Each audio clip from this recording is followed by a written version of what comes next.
So that was a beautiful introduction. But I was, Ray's poems put me in mind of popular culture, so I'm thinking about Verizon ad or whatever it is. Can you remember? Yeah. Okay. This is called Notre Dame.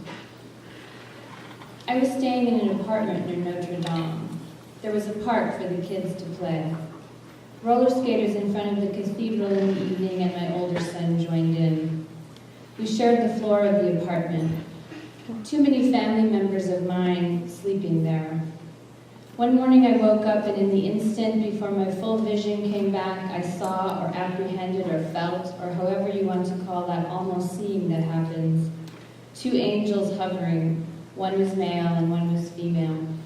They were there to be with my younger son, protecting him or visiting. The male especially was there to care for him. They were checking on him as he slept.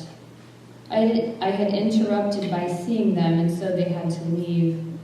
In fact, the male angel stayed maybe a moment too long, and the female was communicating this message like, hurry up, come on. It was known to me that I wasn't supposed to see them. They were annoyed with me. After waking fully and lying on the floor before everyone else stirred, my mind wandered over to Notre Dame. My parents made a pilgrimage every year just to be near it. I loved the thoughtful gargoyle up at the top. Inside, the human souls came to visit out of pain or tourism or death approaching or craving union, out of loneliness and sickness, out of boredom. Candles burned their prayers for someone. What had I seen? Anything? You always doubt something like that.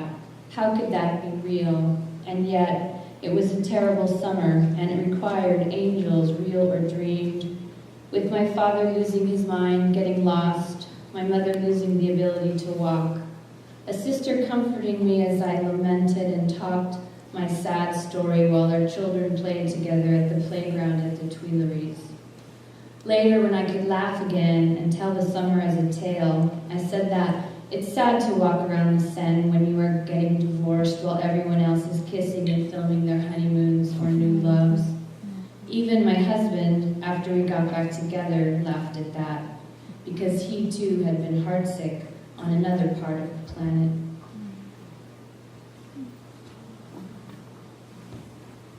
This poem was published in the same issue that one was, so I thought I'd read it.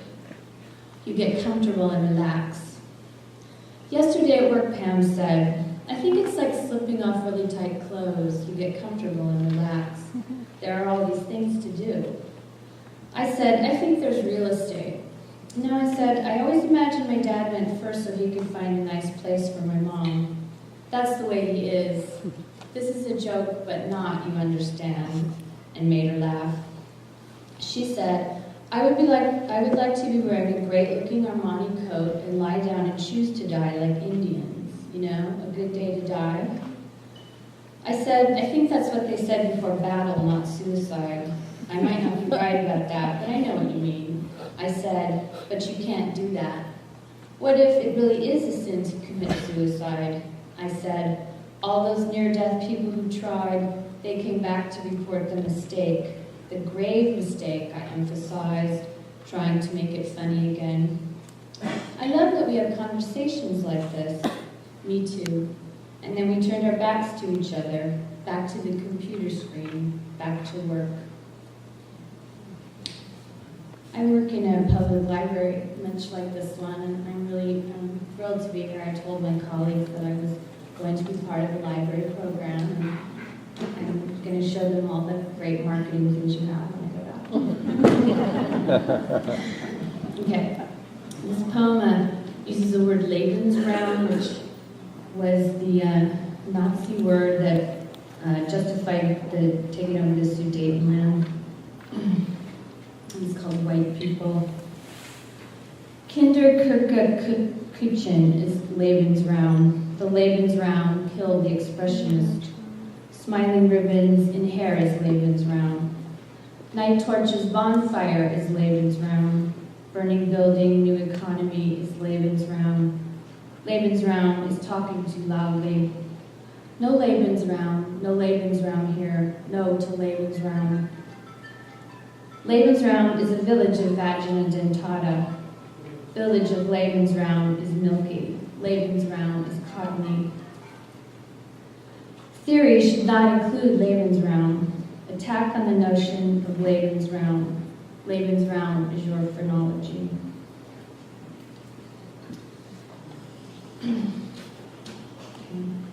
I could not go back.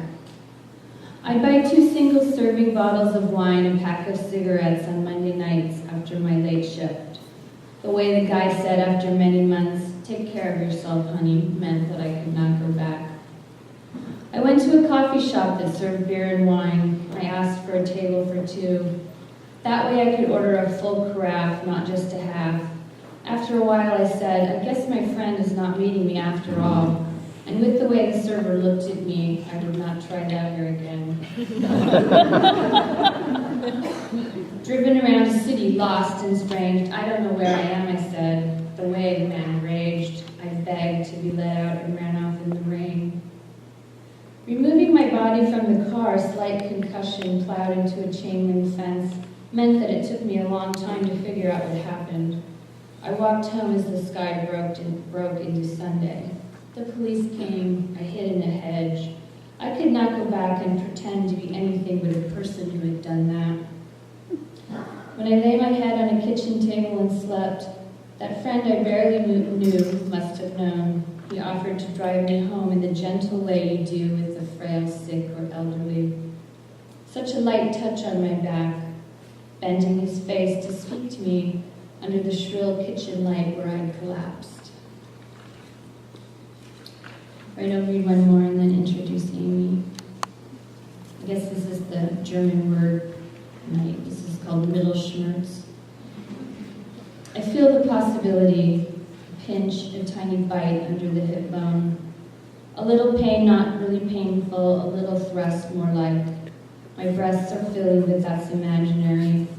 What was once a battle soon will leave me. I will be done that way. Soon possibility will leave me. There should have been more children. I should have had a house of them. I breastfed a tiny baby girl in my dreams, even though I'm too old to be her mother. It was a happy dream. I love her. Born with all the eggs you'll ever have, and each month a feel of them releasing until it's too late. I wish I had more time to create, but I don't. That's final. That's life. What will it be like to have no more possibilities? To see the world blurred, to go silent, to leave it, to die. I hope to have a granddaughter, and I will think about that more often. I hope to have a grandson. Possibility becomes a grandchild.